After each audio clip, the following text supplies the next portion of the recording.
Audio. A quick thanks before we start the show. Filmmaking Confidential, the book, is getting rave reviews from readers, filmmakers, film professors, and even people in creative fields other than filmmaking. I just want to say thank you to all of you who ordered it and for your support. If you haven't yet picked it up and you want to learn my filmmaking secrets, Filmmaking Confidential is for you. It's available wherever books are sold in most countries around the world. Order by visiting Audible or Amazon.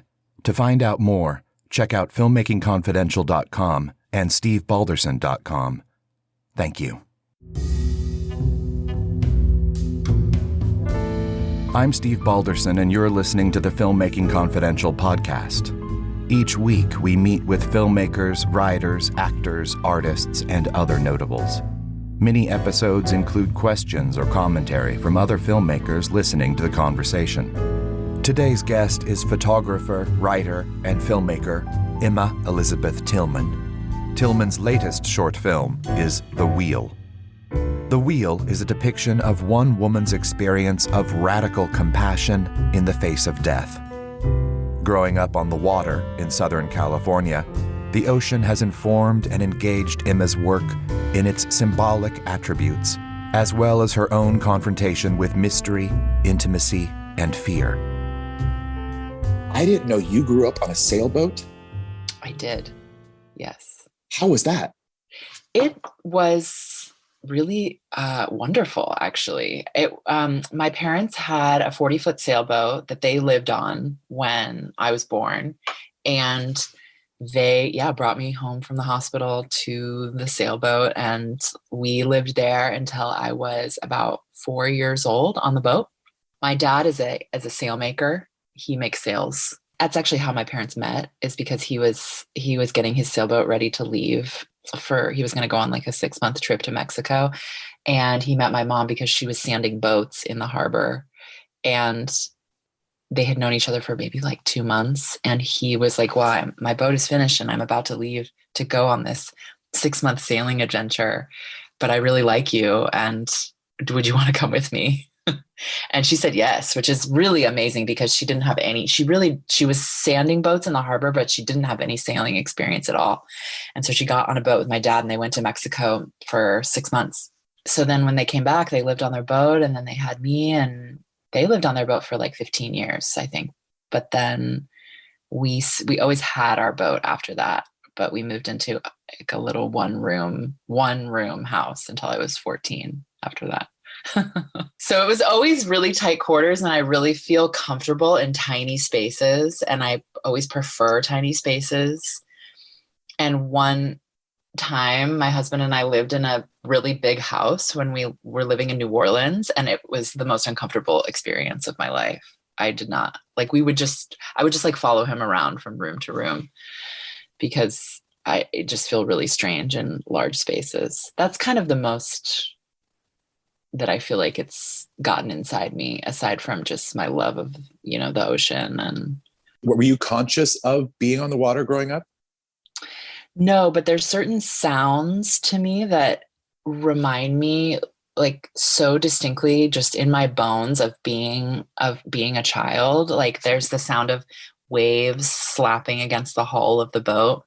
That sound is like when I'm in my dad's boat now and I hear that, I just am immediately transported to being like a very small child. And also the way that the lines that go up to the mast like clink against the aluminum mast is also a sound that my dad says that sound drives him insane when it's windy. And he just thinks it's so funny that I am really comforted by that sound and soothed by it and relaxed by it.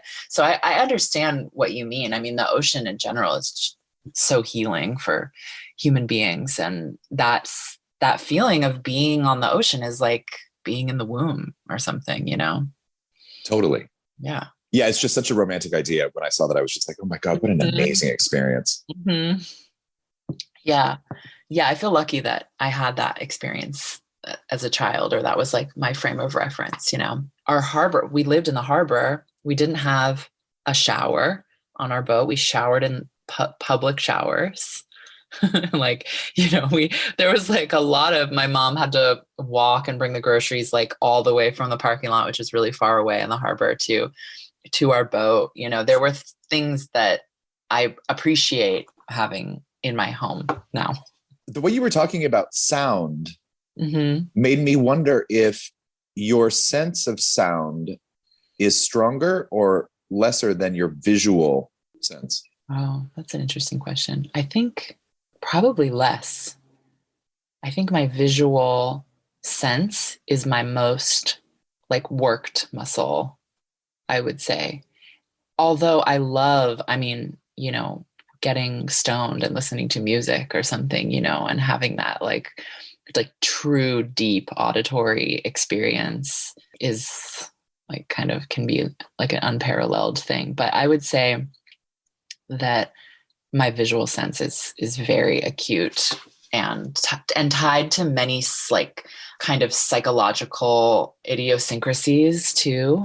Like I have pictures of things in my mind, so even like if I see something and then don't like the way it looks, I'll kind of take a picture of it with my eyes and then rearrange it in my head. Or I have other strange things like that all kind of manifest visually, even if it's like from my inner eyes, if that makes sense. That's so good. It totally makes sense. I mean, I'm the same way. That's why I was asking. Yeah. Did you always know that you had this sort of attention to visual storytelling, visual images, visual everything? I started writing stories when I was really little.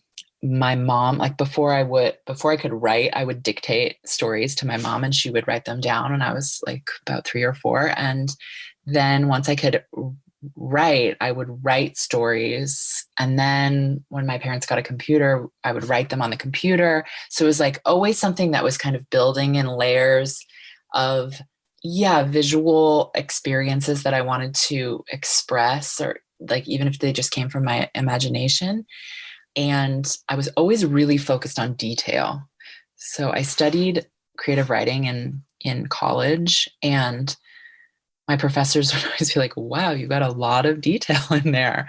And I think that is to answer your question in a not succinct way. I think that was my visual sense trying to be expressed through the medium of writing. But because I didn't have a camera or didn't really wasn't drawn to painting, was kind of drawn to like pen drawing and things like that. But I didn't have like an expression for that visual attention to detail and feeling that I would get from looking at things. And so I was trying to express it always through writing. And I think that's why my writing was so very detailed. I would just describe something in like, a glass of water, like in the utmost detail. But I think because you could see it so clearly. Yeah, exactly. And I think what I was really trying to do was like express that thing visually, but using a totally wrong medium, or maybe not wrong, but like an alternate medium. And so, yeah. I mean, I often think about like when I every now and again I'm helping an up and coming filmmaker, and they have really such strong pictures in their mind. I say, okay, let's set this script away and let's draw this image. Wow. Because when I was kindergarten, first, second, third grade, something, my teachers called my dad and said that I had a learning disability because I couldn't answer. They would read a story like, Jane's and the dog Spot and the ball, and like, and then they would say, who had the ball? And I couldn't answer the questions. And he thought, well, no, we read together all the time. They thought I couldn't read. And, we read the story and he said, draw a picture of what we just read. And I drew the picture and it had all the information in it from the story. Oh my God, incredible. Right. And then over time, of course, I learned how to complete a sentence and like all those things. Yeah. But it was all primarily coming in visually first before I could make sense of it. Do you have something kind of like, is that sort of similar to how you're describing it? Or did you? Wow. I mean, that's so beautiful. And I think your dad is like pretty intuitive and intelligent person to like have you make sense of of it that way, but no, I don't think so. I think that's so, sorry, I can't stop thinking about that. Well, it's interesting because your writing is so beautiful and poetic and articulate. And I feel like, for me, when I really zone in, I can do it. Mm-hmm. But it's not a strength per se. Mm-hmm. It's something I really have to work on. Mm-hmm. Whereas, I can see a movie finished, edited together in my mind, and I can rewind it and I could play it for, the whole thing. Yeah. But then to ask, to put it on paper, it's like the script for my movie that I just did was 40 pages long. Yeah. Because I knew, yeah, and I didn't need to, my poor actors, because of course they didn't see the pictures in my mind. So when I say, oh, she wakes up, period. Well, they didn't know it was going to be 10 minutes of the movie, this. Yeah. I mean, I relate very much to that challenge of relating what I feel like that's something that you have to work on your whole creative life, right? Is like, how do I get this in my mind out to communicate with others what it is that, especially in such a collaborative medium as film, it's like, can be really overwhelming. I don't know if you ever experienced that, but really overwhelming to convey what it is that you want to see. It reminds me, when you say that your script was 40 pages, of the Terrence Malick film Tree of Life, which was a treatment, but I think it was like a 400-page treatment or something like that. It was like some insane, without a script, correct me if I'm wrong, someone out there, but I think it was a very long treatment and with no actual script, and it's kind of like a similar problem. It's like one, is it going to be like a 10-page script, or is it going to be like a 400-page treatment? It's kind of like the same, like you're trying to communicate something in the same way using like too many words or too little or something, or maybe it's just right. Roberto Rossellini was the one that said essentially, how many a picture's 1,000 words. He didn't say it exactly like his version is much better than that. But how did you know to pick up a camera and take a picture of something? I took a photography class when I was 14 years old that was like an after school program thing. And my mom had an old 35 millimeter Minolta camera. And I don't know why I decided to take the class. I can't really remember why I decided to take the class, but it was like learning how to work in the dark room. And so we'd go out and take pictures, all of us like teenagers, and then we would work in the dark room to print them. And I totally fell in love with that. And that was something that I loved for a long time. And then I kind of lost track of it, maybe like college age. And then the creative writing took over as something more formal when I was in college. And I didn't really take any pictures during that time. And then I don't know why or how, and I've actually thought about when was this moment? But one day after graduating from college, at some point, I was maybe 24, and I thought, well, maybe I'll just apply to film school. And for some reason, it was like this marriage of both things, of the creative writing and the still photography, where I felt like I still hadn't really expressed myself fully with each of the mediums. And my creative writing professors were really disappointed. They were like, why do you want to go to film school like in Los Angeles? They just thought that was so tacky. Oh, that's funny. And nobody, my parents were like, yeah, go for it, but they didn't really get it either. And so I just applied to UCLA with no experience at all. I had never made a single thing, like not on a VHS, not on a Super 8, not with friends, nothing. And I do not know why. I could not tell you, Steve, why I did that. It was just like something that compelled me. And then I got in. And then you'll appreciate this and just think it's so funny that I didn't understand, like in the first classes, I didn't even know, filmmaking wise, that you shot the film from multiple angles and then edited it together, like did multiple takes. I was just like, what? My mind was blown about pretty much everything, every aspect of the technical parts of filmmaking. I was just like a complete novice. So I don't really know why. There was a period in high school when I fell in love. I had always been in love with, but I didn't realize architecture, interior design, interior architecture. Mm-hmm. And because I used to, for fun, draw to scale floor plans. I did the same thing. Oh my God. Really? Yeah. I also like love architecture and interior design, and used to make room. I used to take like Pottery Barn magazines and cut or Pottery Barn catalogs and cut the furniture out individually and then put them on like an 8x11 piece of paper and glue them down in different arrangements. Like I also, and floor plans and the whole bit. Oh, How that's weird so is good. That? That's cool. I don't know too many people who've ever said that. I know. I know. That's really strange. And I wonder how that's connected. It must be somehow, or maybe not. I don't know. Well, for me, it's all light and space, Mm-hmm. right? So Yeah, I can visualize walking down this corridor, walking into this room that doesn't exist. Mm-hmm. So I can put it on paper and design it. Yeah, absolutely. I know.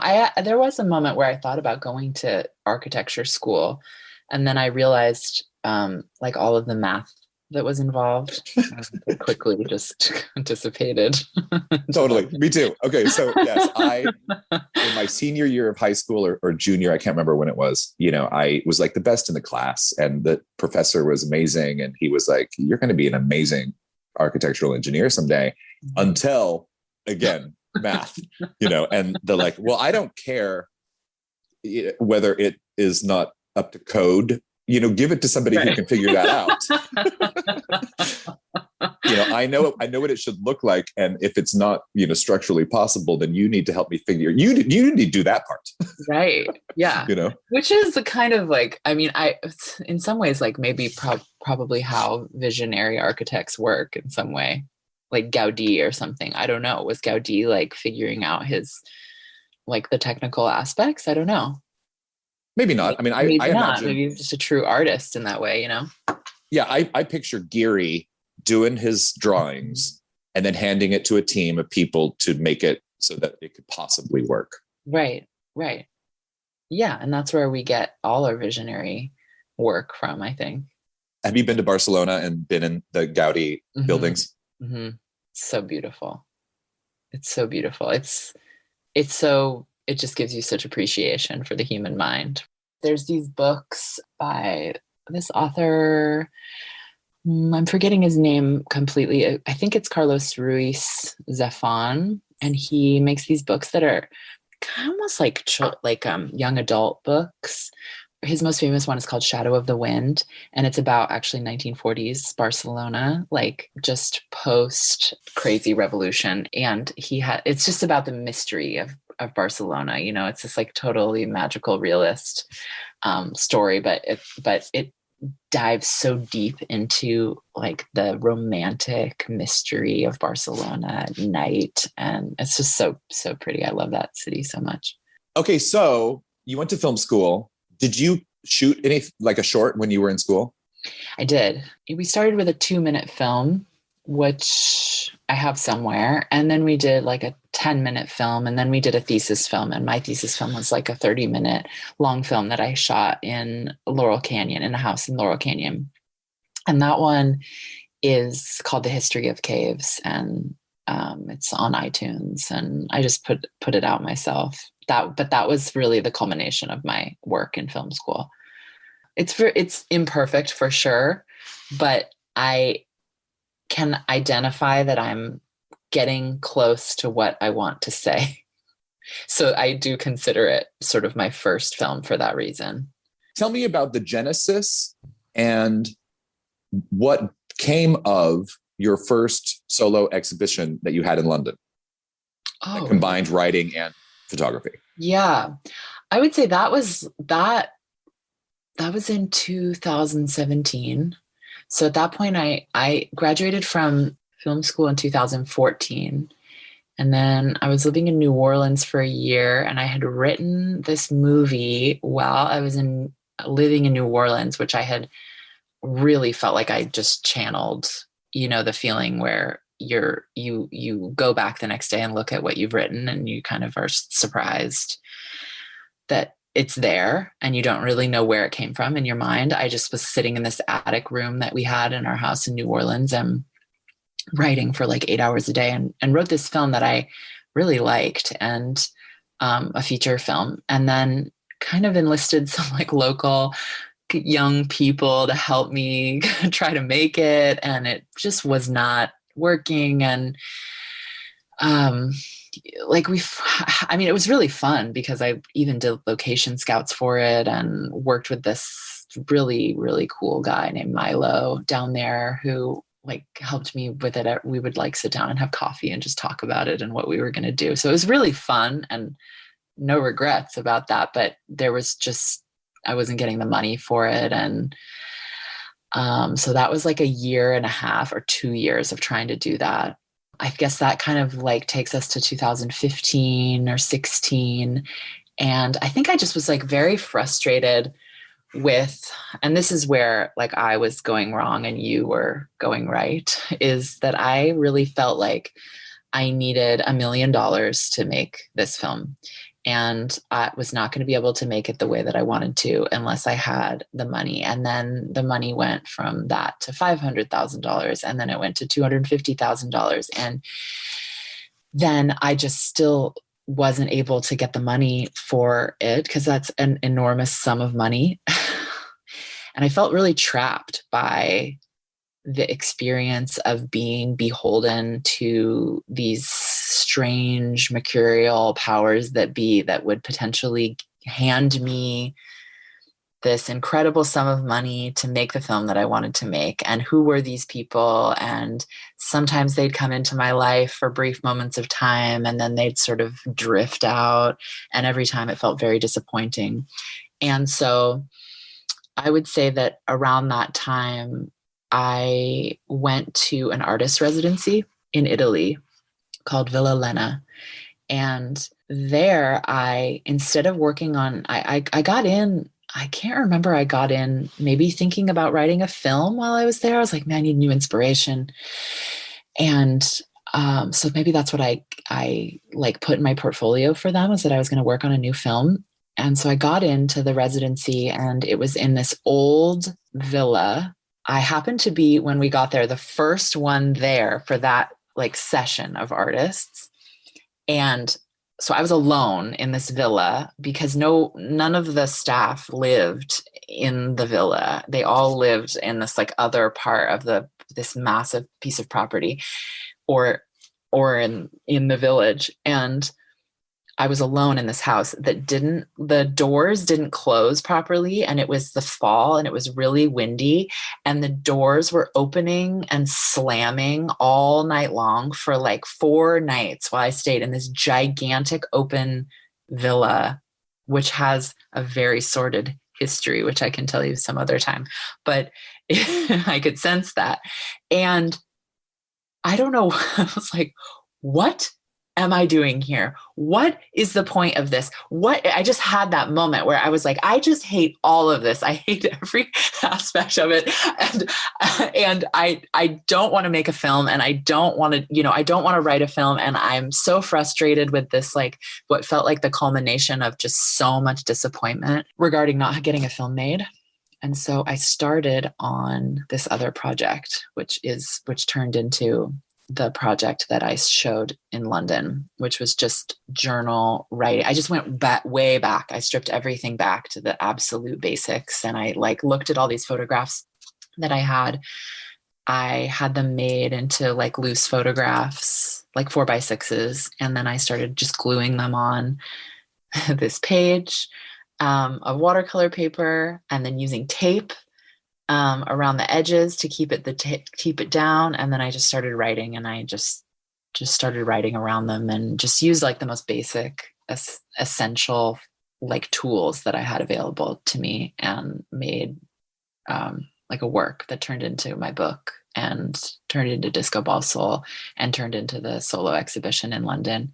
And I felt like in a way, once I did that, I kind of like was liberated from the idea that I needed to make a movie for a certain number of, with a certain number of dollars or whatever. And that's a very long explanation of like how I got to the place even where I made The Wheel, because I just didn't like feel like I needed that anymore. And now I feel after making The Wheel, I feel very liberated. Like I want to make a movie for $5, Yeah. But I was so stuck for like 3 years of my life. I was so stuck and just felt like, why am I not getting what I want, But it was all me. It wasn't anyone else. It was me that was holding me back from that, Like, sure, maybe someone didn't give me the money, but that has nothing to do with them. Emma Elizabeth Tillman. Another great guest is Amanda Dibert. The ISIS attacks that happened in Paris, and President Hollande was supposed to be coming from the soccer match that he was at when they struck to our set. We're also at the base of the Eiffel Tower. We have people from the Obama administration with us. We have the mayors of Paris, and we have former Vice President Gore. We have dignitaries, we have celebrities, and we're like concerned that we might be a target. You can get a link to my full interview with Amanda Dibert at filmmakingconfidential.com or by subscribing for free to this podcast. We'll be right back with Emma Elizabeth Tillman. Stay with us.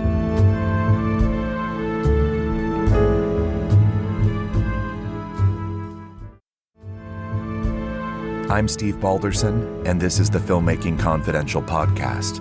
I'm back with filmmaker Emma Elizabeth Tillman. As the New Agers would say, like an attitude of living in abundance. You know what I mean? Like make it, like bring it all to you instead of like searching out and just always feeling like this desperate search to, get someone to essentially what it is validate you. I think that's what's at the sort of spiritual core of it, is that if you're constantly going out and like looking to someone else to give you this opportunity, you are essentially like showing your hand as not having any self-worth, like what can you do for me to make me feel like I'm good, or that I'm making something, or that I'm valuable, in this way in the world. And if you change your attitude to doing it yourself, then I think that is like actually very healing. Totally is. How did The Wheel come to you? The Wheel came to me for a couple of reasons, or in a couple of ways, from a couple of different angles. One, I think, was very personal, that in terms of even what we were talking about of self-validation or self-worth or self-love, I think I was thinking a lot about consciousness and what real consciousness means, and not even necessarily how to achieve that in this lifetime, but how to get closer to it. I was thinking about the experiences of others and how other people's lives inform so directly how they behave. And something that's a pretty obvious statement, but I think that we can really easily forget that when we're dealing with other people and our criticisms and judgments of them, or even fear of them. And it also came to me at a time when the media was, I think, really focused on creating a very divisive environment in the general culture. And it's interesting because since then it's gotten a lot worse, I think. But at that time in 2018, I think I wrote it in early 2018, there was just a lot going on, especially I think creating a very general box, for better or for lack of a better word, like for women's experiences and what women like how women process their experiences or their trauma, and what is the correct way to do that, and kind of making a prescription for what the correct way to do that is. And I think that opening it up like further to just beyond women to a human experience, that there are, as individual as we are the amount of ways in which to process what happens to you in this life. And I think that that's essentially where it came from. That's maybe a bit vague, but. No, I'm following. I mean, I try to practice omitting judgment in my life. Self-judgment, receiving judgment, hearing judgment towards others. There's this really great meditation that I do sometimes where she sort of dissolves. There's no such thing as good, bad, right, wrong. Right. The only thing that exists is just what is. Absolutely. And once you get into the what is, then like in your film, you discover real empathy. You discover real compassion. And that's one thing that really resonated with me when I was watching it, was the beauty of seeing this woman in such a terrible situation release from it. I mean, it's a tough place to be, as a viewer or just a person, watching this, but I could have watched that for an hour and a half, just the dynamic between someone who might be killed or assaulted or both, right, love the person who's presenting this threat. And that's such an interesting message that is so hard to even communicate to people. Like if you could say to someone, there's this terrible person who's causing harm to people, all the crazy leaders, let's just say. And then if you told someone that you had love and empathy for them, they might never talk to you again. Absolutely. And I think that's why it's an important message to just get out there, because people stop and say, oh, and look inward a bit. Right. Was there a moment of trauma that you were in where you felt this style of empathy for someone who was terrible to you or was hurting you, or that was part of the process? Not personally in an acute sense. No, definitely. This is not my story, like in a literal sense, but I have, for whatever reason, throughout my life, always had that capacity to look at it, to look at any situation that's happening from that place. And I think at times of kind of like, had that a little bit, like sublimated that, or allowed like my critical faculties to kind of rise to the surface. And so it's kind of like an ebb and flow thing in some ways, but I have always felt that way. Always felt like there has to be any harm that someone is causing has, likely been done to them, and maybe tenfold. And maybe and human beings, in a way, we're so strong and we're so resilient, but we're also so fragile, and the way that someone can be traumatized by something that maybe even seems small to other people, but grows in them for whatever reason, for whatever confluence of factors in their lives, is as real as anything else, and we are so delicate in that way,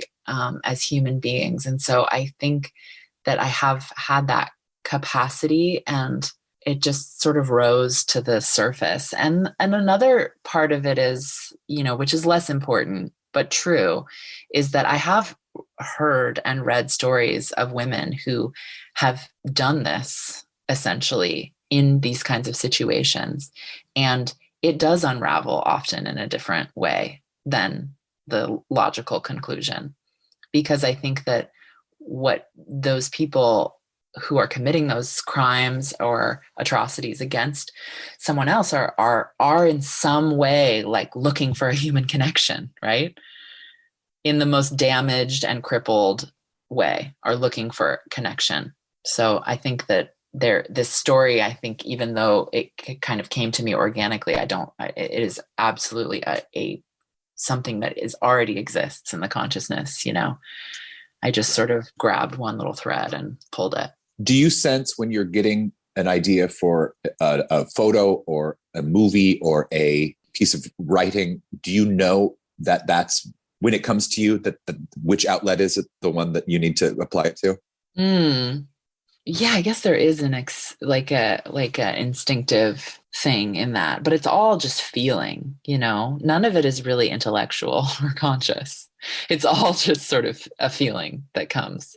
And then you sort of know because you have a certain feeling, or for me, like I have a certain feeling, and then I just sort of move toward whatever it is that needs to be done to get the feeling out, or to express the feeling rather.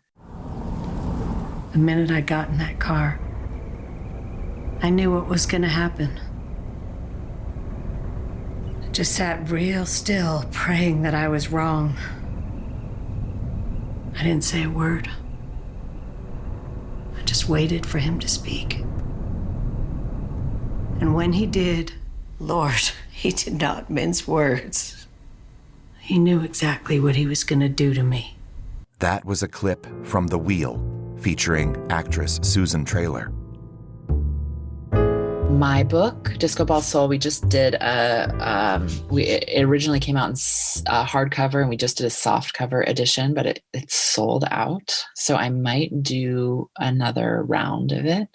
I only have done 200 copies at a time, so it's very limited. But I am working on another book that's probably going to come out this summer, a book of self-portraits, which is kind of cool because most of them are like not like Instagram appropriate.